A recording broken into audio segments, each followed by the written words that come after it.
Hello Year 6, welcome to the first part of The Secrets of Stonehenge, which is another book we're going to be looking at over the next couple of days, okay? So, The Secrets of Stonehenge.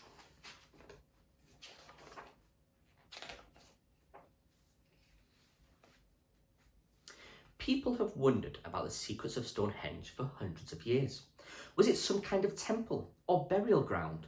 Was it a huge calendar? Where did our ancestors get the huge stones from, and how did they move them? Stone Age Britain, 10,000 years ago. After the last ice age ended, large areas of Britain became a tangle of trees and undergrowth known as the Wildwood. Mesolithic people prowled there, hunting and gathering wild food, moving their camps as the seasons turned. Some places, such as the chalky uplands of Salisbury Plain, had been free of trees. But we can't really be sure, but perhaps humans thought of these open spaces as special or even magical in some way.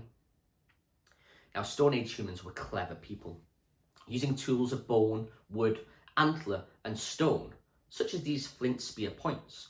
They were continuing a worldwide Stone Age lifestyle that had worked for millions of years, trapping, hunting and gathering.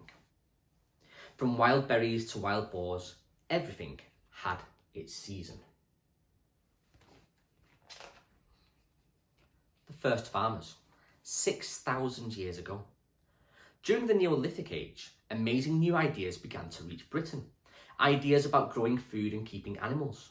People slowly began to clear areas of wildwood, attempting to raise animals for food and plant seed crops. Instead of moving camp, they now settled in one place. People continued to hunt and gather, but now they also began to have a homegrown supply of food.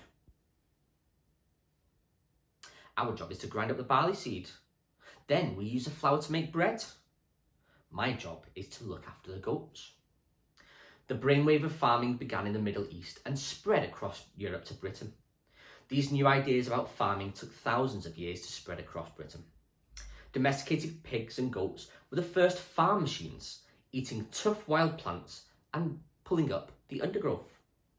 They helped clear the land for the sowing of crops. Gods and goddesses, about 5,000 years ago.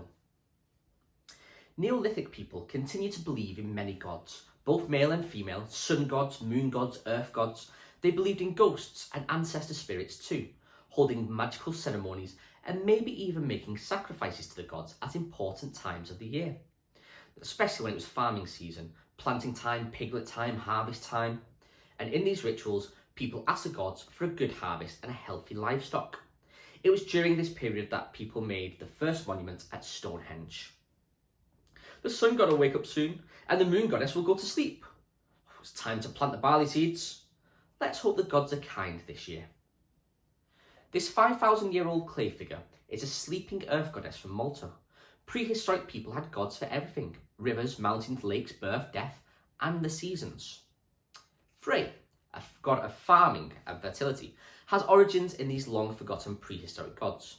He rode a magic boar named Golden Bristles, who filled the sky with light. Many ancient cultures explained the sun and the moon's journey as a god or goddess pulled by horses. This sun wagon from Trundleholm in Denmark is at least 3,500 years old and was used in seasonal ceremonies that had their roots in Neolithic times. Okay, so that is part one. Now, I will send the PDF of this to your English groups as well, so you can read it there for yourself and you can see the pictures in more detail if you want to. Okay, so thank you very much. That is part one of The Secrets of Stonehenge.